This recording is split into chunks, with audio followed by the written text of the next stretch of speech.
Oke, kita rekam ya. Oke, kita mulai.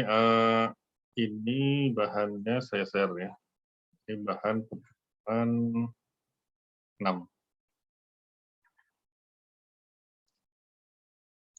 Ini bahan ini.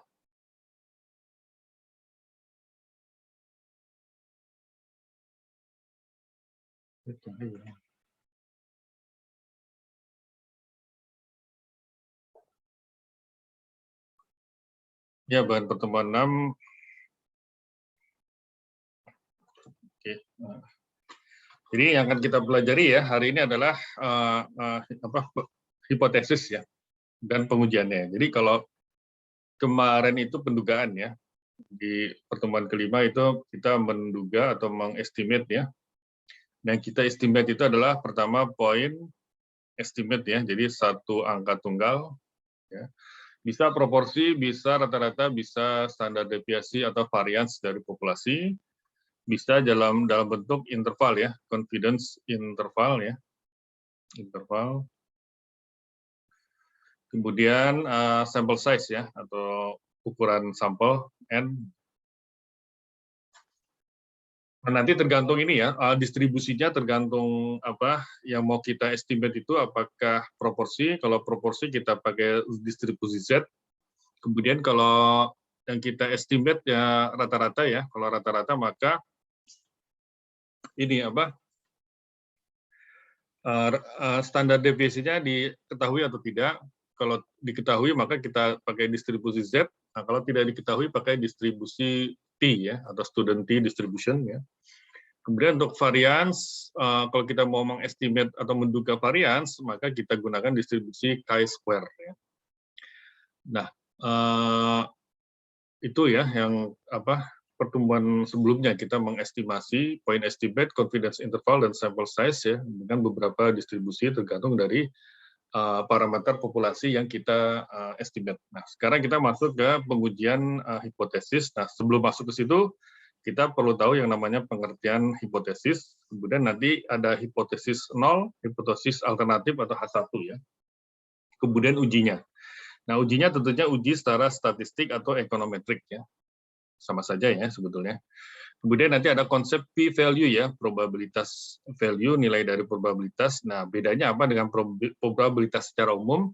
P-value itu adalah khusus untuk yang ekstrim-ekstrim ya. Kemudian nanti ada uji satu arah dan dua arah ya, two tail, one tail, ada satu arah one tail, bisa juga right tail, bisa juga left tail. Kemudian kalau dua arah two tail. Kemudian yang kalau di pertemuan 6 itu kita bicara uji proporsi dulu. Nah, nanti kita gabung aja di pertemuan ke-6 ini dengan min-nya ya, min-nya rata-rata, kemudian standar deviasinya atau varians. Ini sebetulnya mirip-mirip ya, cara-caranya ya mirip, hanya yang beda nanti distribusinya ya. Jadi kalau ini kan pakai sama ya, dengan estimate itu pakai Z, nah ini bisa Z, bisa juga pakai T, nah ini pakai chi-square. Oke. Nah, sekarang kita masuk ke pengertian hipotesis. Apa yang dimaksud dengan pengertian hipotesis ya? Ini gambaran ya, gambaran besarnya itu ya. Jadi walaupun kita di pertemuan 6 ini kita hanya bicara 1 dan 2 saja, tapi nanti kita usahakan di pertemuan 6 ini kita bisa selesaikan 3, 4, 5, sehingga nanti di pertemuan 7 kita bisa review-review saja ya. Review-review untuk persiapan UTS-nya. Oke, definisi hipotesis itu adalah secara statistik merupakan sebuah klaim. Ya. Jadi klaim atau statement ya. Jadi klaim atau pernyataan tentang properti dari populasi. Nah, properti di sini bisa proporsi ya, bisa rata-rata, bisa juga standar deviasi atau varians. Nah, hipotesis ini atau klaim ini nanti akan kita uji ya. Nah, nama ujinya itu adalah istilah lain dari uji hipotesis, itu adalah uji signifikansi ya. Kenapa dikatakan signifikansi? Jadi untuk menguji apakah hipotesis yang kita bangun itu berdasarkan probabilitas yang cukup tinggi atau tidak ya. Jadi signifikan atau tidak. Nah, ini dari sisi bahasa, hipotesis itu gabungan dari kata hypo ya. Hypo itu adalah less than normal ya, kurang lebih rendah daripada normal, insufficient atau tidak cukup, kemudian under ya di bawah, atau incomplete or partial. Artinya apa? Berarti belum sempurna hypo itu ya. Sedangkan tesis itu artinya adalah statement atau teori ya. Jadi statement atau teori ya yang untuk digunakan untuk pengambilan keputusan. Jadi kalau hipotesis itu adalah statement, klaim ya, teori yang belum sempurna ya. Jadi artinya apa? Masih harus kita uji. Makanya dikatakan hipotesis atau hipotesis. Nah, ini secara bahasa Indonesianya hipotesis itu adalah suatu proporsi ya. Proporsi atau anggapan yang mungkin benar dan sering digunakan sebagai dasar pengambilan keputusan atau dasar penelitian lebih lanjut. Ini sebetulnya sama dengan yang tadi ya, proporsi atau anggapan yang mungkin, jadi artinya belum sempurna ya, incomplete, jadi mungkin benar. Karenanya ada kemungkinan kesalahan, jadi kalau mungkin benar, ada juga mungkin salah, maka harus diuji ya terlebih dahulu dengan menggunakan data. Jadi cara mengujinya adalah kita kumpulkan data, datanya kita kumpulkan ya. Data ini sebagai evidence ya, jadi kalau di hukum itu, pengadilan hukum itu, maka data itu merupakan evidence atau bukti ya. Nah, ini pengujian itu dinyatakan secara kuantitatif ya. Artinya apa? Nanti ada kita diminta menghitung misalkan distribusi Z-nya berapa, kemudian tentukan Z kritisnya, T kritisnya berapa, Chi-square kritisnya berapa. Nah, itu digunakan secara kuantitatif dengan angka, tujuannya supaya kita bisa membandingkan ya. Bisa membandingkan mana yang lebih besar, mana yang lebih kecil. Ya. Nah, contoh dari hipotesis yang umum ditemui di dalam masyarakat ya, dalam kehidupan kita sehari-hari itu contohnya adalah begini. Pemerintah menganggap cadangan beras cukup sehingga tidak perlu impor beras. Ya. Nah, ini adalah klaim ya, klaim dari pemerintah ya, klaim dari pemerintah. Klaimnya apa? Cadangan beras cukup sehingga tidak perlu impor beras. Contoh kedua. Pemerintah menganggap atau berpendapat bahwa kenaikan harga BBM tidak berpengaruh terhadap daya beli masyarakat, maka diputuskan menaikkan harga BBM. Nah, ini adalah klaim ya. Klaimnya apa? Kenaikan ya.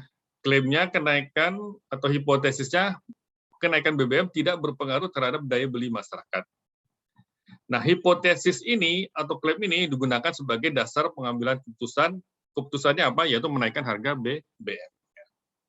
Nah, klaim-klaim ini bisa diuji ya, diuji dengan caranya bagaimana, yaitu kita kumpulkan data. Jadi misalkan cadangan beras cukup sehingga tidak perlu impor beras. Nah, jadi kita kumpulkan cadangan beras. Nah, indikator cukupnya dari mana?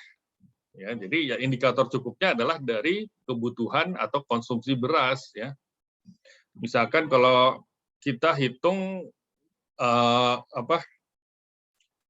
jangka waktunya ya. Nah, jangka waktu cadangan beras cukup ini pengertiannya apa? Sebulan, triwulanan, semesteran atau tahunan ya. Tentunya kita harus menghitung ya berapa sih kebutuhan beras ya, konsumsi beras dalam sebulan, dalam triwulanan, dalam semesteran atau dalam setahun itu berapa? Ya. Nah, itu kita bandingkan dengan cadangan. Cadangan ada berapa? Nah, kalau konsumsinya lebih besar daripada cadangan, ya tentunya tidak benar ya bahwa cadangan itu cukup ya. Jadi memang harus kita kumpulkan data ya. Jadi cara mengujinya adalah dengan mengumpulkan data. Kenapa? Karena data sebagai evidence untuk membuktikan bahwa klaim ini bisa diterima atau tidak. Jadi klaimnya bukan, kalau dalam statistik bukan benar atau salah, tapi klaimnya itu adalah bisa diterima secara statistik atau tidak bisa, atau bukan diterima. Apakah klaimnya itu ditolak atau tidak ditolak secara statistik ya. Oke, kalau dalam istilah penelitian, hipotesis itu adalah dugaan sementara peneliti berdasarkan teori maupun penelitian sebelumnya. Jadi dugaan sementara. Jadi peneliti itu dari permasalahan penelitian dia menduga ya berdasarkan teori yang dia punya bahwa dia membuat hipotesis seperti demikian. Atau hipotesis itu adalah dugaan jawaban. Tentunya sementara juga ya, yang diajukan berdasarkan rumusan masalah penelitian. Jadi ada masalah penelitian, jawabannya digunakan dengan merumuskan hipotesis. Ya. Jadi kalau untuk bisa merumuskan hipotesis, itu kita harus punya dasar teori yang cukup kuat. Nah, bisa juga menggunakan pengalaman ya, misalkan pengalaman tadi ya, pengalaman mengelola cadangan beras ya. Anda punya pengalaman puluhan tahun mengelola cadangan beras, nah itu bisa membuat teori tentang perberasan. Ya. Kemudian ketajaman berpikir ya, misalkan Anda cukup cerdas ya, dengan menggunakan kecerdasan ini, Anda bisa membuat jawaban-jawaban terhadap permasalahan penelitian. Tapi yang penting yang pertama ini ya, Anda harus punya dulu yang pertama ini yaitu teori. Nah, kalau tadi yang permasalahan ini kan ini teori semuanya berdasarkan teori ekonomi ya. Maka Anda harus punya teori ekonomi yang cukup kuat ya. Teori ekonomi yang cukup kuat yang terkait dengan permasalahan. Nah, dari sini Anda bisa membuat atau bisa merumuskan hipotesis. Nah, contohnya di sini ya, kita punya problem atau fenomena ya, gejala di mana pertumbuhan ekonomi meningkat tetapi tax ratio malah menurun ya. Nah, ini coba kira-kira dugaan sementaranya apa ya? Jawaban sementaranya itu apa dari problem ini ya? Coba Anda kasih jawaban ya di mana di chat-nya ya. Di chat di kolom chat kira-kira pertumbuhan ekonomi meningkat tetapi tax ratio malah menurun. Nah, ini kira-kira hipotesis Anda, jawaban Anda ya, dugaan sementara Anda apa ini kira-kira? Dari ini bukan masalah ini. Silakan di apa namanya? Di kolom chat ya. Silakan.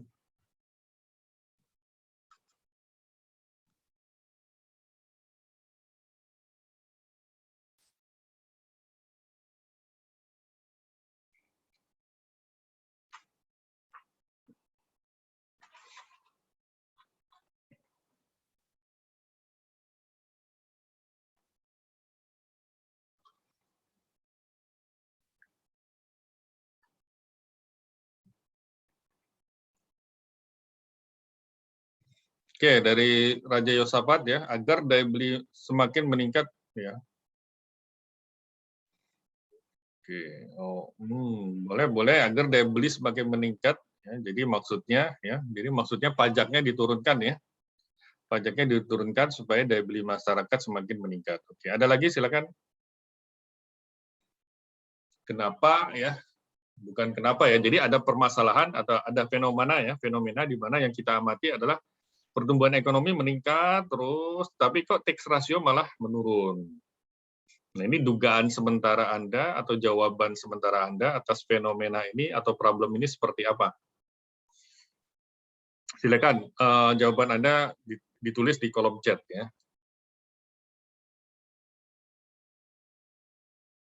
Ini dari Arkan Murtado ya, Pulungan. Dugaan saya pertumbuhan ekonomi meningkat karena adanya fasilitas perpajakan untuk mendorong daya beli masyarakat ya. Jadi ini mirip ya dengan siapa? Dengan Raja ya. Daya beli masyarakat meningkat ya. Jadi apa istilahnya, supaya daya beli masyarakat meningkat, maka dikasih insentif pajak sehingga daya beli masyarakat meningkat, pertumbuhan ekonomi ikut meningkat, tetapi karena dikasih banyak insentif, maka penerimaan pajaknya meningkatnya tidak seiring dengan pertumbuhan ekonomi. Ya. Oke, seperti itu ya yang dimaksud dengan siapa? Siapa tadi? Arkan ya. Arkan. Silakan yang lain. Baru dua nih, harusnya banyak nih. Silakan yang lain. Apa kira-kira dugaan sementara? Jadi ada dugaan yang pertama adalah ini ya, fasilitas perpajakan untuk mendorong daya beli masyarakat.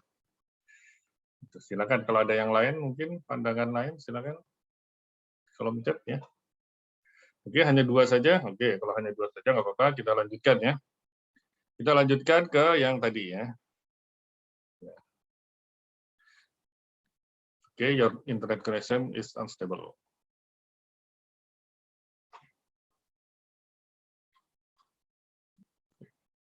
Nah ini dugaan ya, bisa aja kita buat dugaan sementara ya, dugaan sementara. Nah, namanya ide kan, ide bisa kemana-mana ya. Ide ya, bisa saja kita buat, oh karena kepatuhan pajak